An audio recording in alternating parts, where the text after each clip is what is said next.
চলে এসেছে গরমকালের সবজি, তার মধ্যে আলু, কুমড়ো, ঝিঙে, সজনে ডাঁটা সবই আছে। আর এখানে নেওয়া হয়েছে গোটা জিরে, তেজপাতা, শুকনো লঙ্কা আর আদা গ্রেট করা। সবটা তেলের মধ্যে দিয়ে খুব ভালো করে ফোড়ন করে তারপর একে একে আলু আর কুমড়োটা দিয়ে একটু ভেজে নেওয়া হলো প্রথমে। তারপরে দেওয়া হচ্ছে ঝিঙেটা দিয়েও আরেকটু ভেজে নেওয়া হয়ে গেছে। তারপরে দেওয়া হলো সজনে ডাঁটা দিয়ে, তারপর দিয়ে দেওয়া হচ্ছে পরিমাণ মতো নুন আর হলুদ।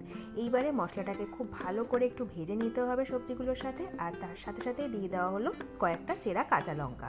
তো আরও একটু নাড়াচাড়া করে এইবার দিয়ে দেওয়া হলো পরিমাণ মতন জলটা দিয়ে দেওয়া হলো সেদ্ধর জন্য। আর সবশেষে চিনি দিয়ে একটু নেড়ে চেড়ে ঢাকা দিয়ে দেওয়া হলো। এইবার কিন্তু সবজি সেদ্ধ হয়ে গেলেই এই সবজিটা পুরো রেডি। সবশেষে দিয়ে দেওয়া হচ্ছে অল্প পরিমাণে জিরের গুঁড়ো, যেটা জলের মধ্যে একটু গুলে তারপরে ওপর থেকে দিয়ে দেওয়া হলো। আরও একটু কিছুক্ষণ ফুটিয়ে তারপর নামিয়ে নেওয়া হলো। তো গরমকালের এই সবজিটা কিন্তু রেডি।